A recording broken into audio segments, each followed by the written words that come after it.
Today I want to talk to you about our pregnant moms. We see so many pregnant moms in our clinics. And I just want to share with you, the yoga ball is a great tool for every prenatal mom to have. It's a great thing to exercise with, especially as you get into that third trimester. It really helps keep the baby's head down.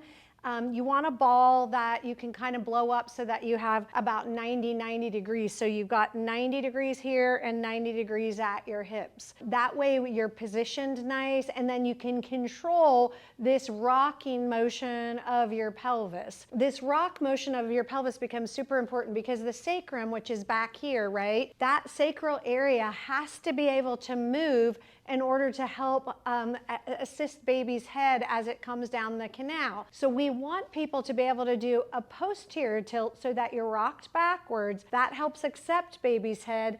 And then we want that anterior tilt so then that we can help kind of move that baby's head through the canal. So this posterior rock and anterior rock becomes super important. Sometimes I love to lay hands right on, that front part of where pubic ridge is and through here, and then sacrum to kind of see, hey, am I actually getting movement at that sacral position? Your legs can become important in this too, because during different stages of labor, first stage of labor versus second stage of labor, your legs then being in different positions can directly affect the ability for the head to move the way it should. So changing leg position out and in is also important, and then adding rotational components as well. So it's great to be on the ball to do things of that nature, because it's going to help that pelvis and the ilium on either side begin to move. What I mean by that is this, is if my legs are more apart, and then I actually drop them out into what's called external rotation out in here, I flare the front of the pubic ridge. So now I'm going to open that part of the pubic ridge up if my leg is dropping out in this position. So the ball's a great way. It gives information to the floor, kind of gives your body that proprioceptive awareness of, hey, where is the floor? And then it gives feedback, because now I can move my hip in these different directions. As I said before, it becomes super important how the ilium moves with the sacrum, because if the ilium is not moving and the sacrum's not moving, you're not going to get good movement of baby down the canal. So you're practicing all of this prenatally. During the second stage of labor, where you're pushing and trying to get baby out, you want to be able to do what? Drop into anterior tilt, because it's going to help push baby's head down. And then the knees are going to roll in together. And I'm going to show you how to do this in another position as well. But I just want you to see how easy it is to use the ball.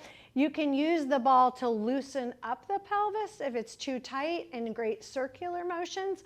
I can rock the pelvis side to side in this position. I can do little figure eights. I can also do, like I showed you earlier, those anterior and posterior tilting positions. So great way to kind of get that baby's head down. Remember, during the third trimester, the baby's head becomes heavier than the rest of the body. And so when you do more things in this kind of sitting position, it really helps the head kind of get down and get get towards the canal the way it needs to. Another thing I love to do with the ball is to actually utilize the ball to kind of do some stretchings for the upper trunk. And you want all these sidewall muscles to get nice and mobile, but you also want the hip to move. So it's a great position. I can get a nice hip flexor stretch into here on my other side. I could stretch my hamstring in the same position. I can open up the pelvis by also doing this external rotation of my hip and adduction, so I can really open that up. This is good during the first stage of labor. What happens a lot of times is this right side will kind of elevate and kind of rotate out to kind of help baby's head get in position. So the ball's a great tool to just sort of help with some of those nice stretching patterns as well, getting the trunk nice and mobile. Who doesn't have back pain during carrying a baby for 9 months? So it's a great stretch for all the low back, the upper back as well.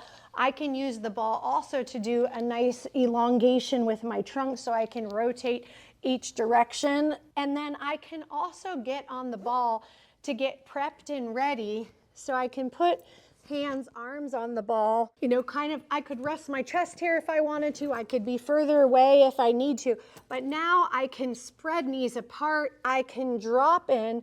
So I'm really getting some elongation to the pelvic floor as well, so that I'm kind of prepping that pelvic floor for labor and delivery. In this same position, in the all four position, I can do my posterior tilt and my anterior tilt as well. And then I can add in my hip rotation with it. So remember, we talked about during the first stage of labor, we're going to want more of a posterior tilt, and we're going to want our feet more together in that position. So you can spread legs apart, feet are going to come in position, and this is more of my position that I'm going to be doing in that first stage of labor. To push baby out, I'm going to then drop into anterior tilt. This is the pushing phase, right? And I'm going to actually spread legs apart. So I'm in a hip externally rotated position. Why is that important? Because it's going to open the rear of the floor, and then there's less perineal tearing and less tearing that happens in the floor if I have enough mobility coming out of the rear of the floor. So I really want to remember these motions. So I'm going to come to here, I'm going to posteriorly tilt, and then when I'm ready to push, I'm going to help by anteriorly tilting, opening that push of the floor, opening that rear of the floor actually to get there. So these motions of hip internal, external rotation are super good positional things to sort of train the body and have it already ready to go. I also love to use the ball, and as you're getting closer in that third trimester, it's really important to start to stretch the posterior part of the floor, anterior part of the floor, and the side to side between your sitter bones. So a lot of people will do this at a counter, but I love doing it on the ball. You know, you're just spreading feet wide apart, and you can hang here for 2 to 3 minutes, sometimes 5 minutes. I'll have people rocking back and forth. I'll have them just sitting. If that belly's in the way, spread your legs apart a little bit. Hold on to the ball. Remember, you've got to have a lot of mobility in your calf in here. The data is so great, though, for this positional hold to actually help stretch the floor from between the sitter bones, 2.5 centimeters to make more room, right, between in that perineal body, so you get less perineal tearing. But then also from front to back, it does a great stretch as well to be here. So in this position, I can do my anterior, posterior pelvic tilt. So posterior tilt, anterior tilt. Posterior tilt, anterior tilt. My legs can be wide. If I have one leg that's stiffer than another, I might work that leg on my toe. Again, hip in external rotation, internal rotation. Remember, external rotation, first stage of labor, internal rotation, second stage of labor, where you need pushing, where you need more space in the rear part of the floor. But this hold position, great data supports really getting that area to open up the floor itself and get some great pliability and mobility. So grab yourself a great yoga ball. Again, you want to sit on it, 90-90 position. Usually it'll say with your height which size you want, because they come in all kinds of different sizes, 55, 65, 75, 85, etc. for height. And you might want to make sure it's blown up nicely for you. It's a great tool to use to help you prep for all labor and delivery.